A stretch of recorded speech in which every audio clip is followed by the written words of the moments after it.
Selamat pagi para netizen dimanapun kita berada, salam inspirasi bagi kita semua ya. Menarik juga ternyata Alexander Marwata bilang ada unsur ya pemerasan di kasus pungli rutan KPK. Betul begitu ya. Ini sudah mengakui sendiri begitu ya oleh Alexander Marwata begitu. Artinya kalau sudah mengakui bahwa kan ada satu peristiwa di situ begitu kan. Kenapa Dewas mengatakan bahwa orang-orang yang melakukan pungli di situ, terus kemudian pelanggaran asusila dan sebagainya begitu hanya didenda ya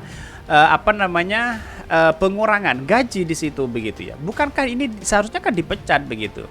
Inikah kemana Firly Bahuri begitu kan ya, katanya ingin memberantas korupsi ya. Kalau tahu-taunya memberantas korupsi terjadinya seperti ini gimana begitu ya. Lah lantas bagaimana apalagi ditambah dengan kebocoran-kebocoran dokumen yang ada selama ini yang menjadi spekulasi di masyarakat begitu ya.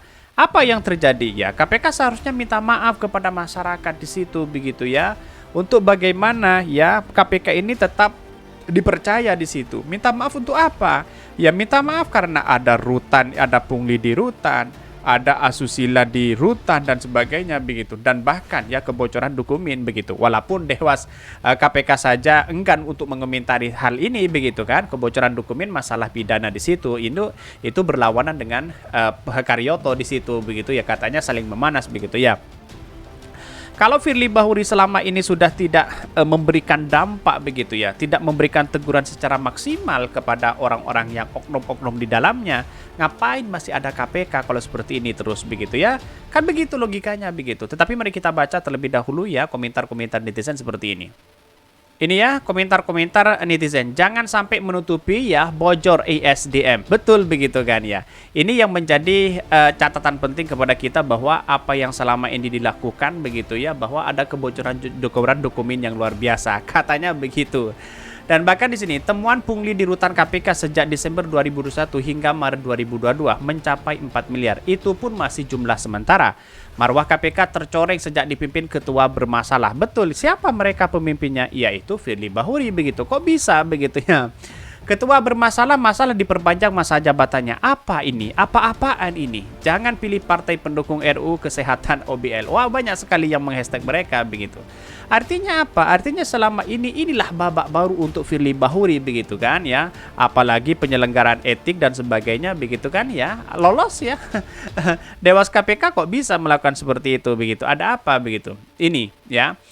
Kata Ibu Albertina ya, Dewas KPK serius membersihkan KPK dari praktek korupsi. Apakah kasus ini sengaja dimunculkan untuk meredam keraguan ya banyak pihak kepada Dewas terkait masalah Firly Bahuri? Bisa saja seperti itu. Bayangkan begitu.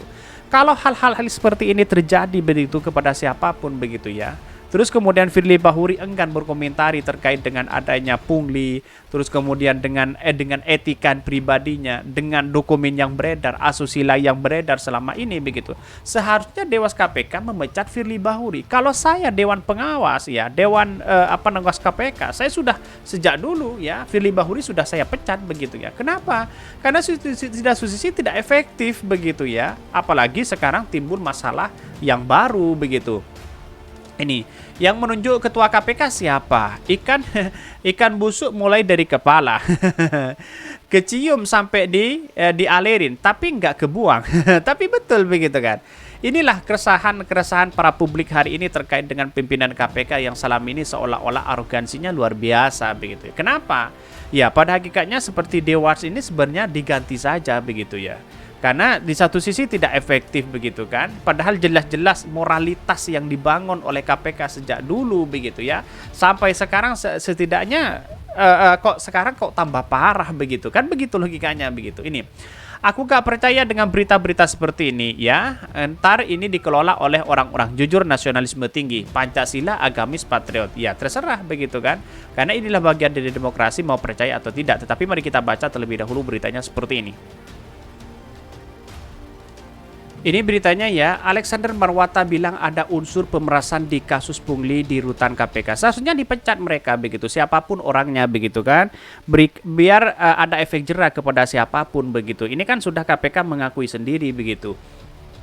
Ini Wakil Ketua Komisi Pemberantasan Korupsi Alexander Marwata menilai bahwa ada unsur pemerasan dalam kasus pungutan liar di rutan KPK. Pungli atau pemerasan, menurut saya pemerasan mungkin ya, kata Alexander Kantor Jakarta. Ini tetap ada pemerasan, ada pungli dan sebagainya, begitu asusila begitu kan. Sementara itu, Alex juga melihat unsur kolusi dan bekerja sama melawan hukum di kasus ini. Dia mengatakan kerjasama itu terjalin karena adanya tahanan yang butuh keleluasaan lebih dalam rutan. Mereka membayar untuk mendapatkan keleluasaan tersebut.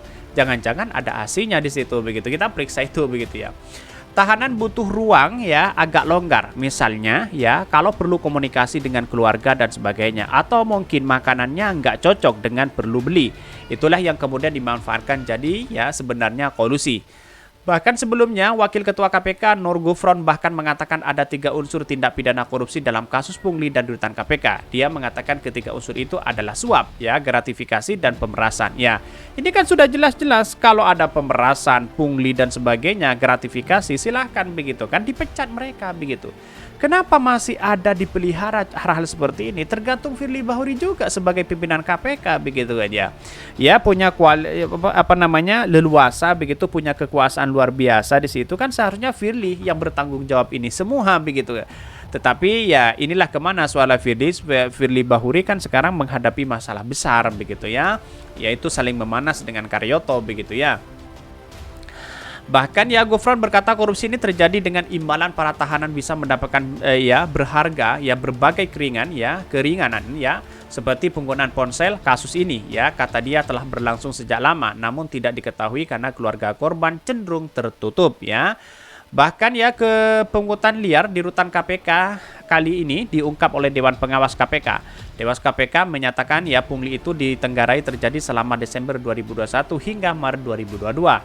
Jumlah uang yang terkumpul dalam pungutan liar ya di Tenggarai mencapai 4 miliar. Bayangkan, ini kacau begitu lembaga KPK seperti ini memberantas korupsi tapi tautunya seperti itu begitu.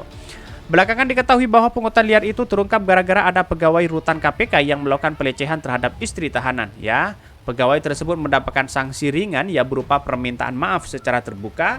Namun dari pemeriksaan dari kasus tersebut diketahui bahwa keluarga tahanan dimintai duit ya oleh pengelola rutan KPK ya. Si saksi mengaku memberikan hingga 72,5 juta kepada pengelola rutan dengan alasan untuk kebutuhan tahanan. Wow, kok kacau begitu ya, kok seperti ini begitu ya. Ini seharusnya ditindak siapapun orangnya begitu. Ini kacau begitu ya. Bahkan KPK menyatakan telah memulai penyidikan untuk menemukan tindak pidana korupsi dari pungutan liar ini. KPK ya membagi tim pemeriksaan menjadi 2. Pertama yang berfokus untuk menyediakan dugaan pidana, sementara Sekretaris Jenderal KPK juga membentuk tim untuk menemukan dugaan pelanggaran disiplin yang dilakukan oleh pegawainya. Ya seharusnya kan sudah dipecat kalau sudah ada tindakan dari pengawas di situ begitu ya. Seharusnya Firly Bahuri tidak perlu berkomunikasi dengan siapapun kalau ini sudah jelas-jelas ada pelanggaran asusila, terus kemudian ada kode etik dan sebagainya begitu kan. Kalau pegawainya seperti ini bagaimana begitu dengan pimpinannya? Firly Bahuri ada kebocoran dokumen dan sebagainya, walaupun itu sudah dibantah, tapi pada hakikatnya masyarakat masih belum percaya terkait dengan lembaga-lembaga KPK seperti ini begitu kan.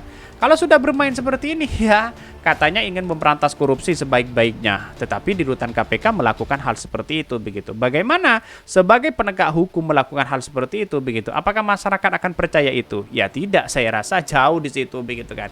Tetapi inilah hal-hal seperti inilah yang kemudian masyarakat akan tahu bahwa mana yang baik dan mana yang tidak begitu.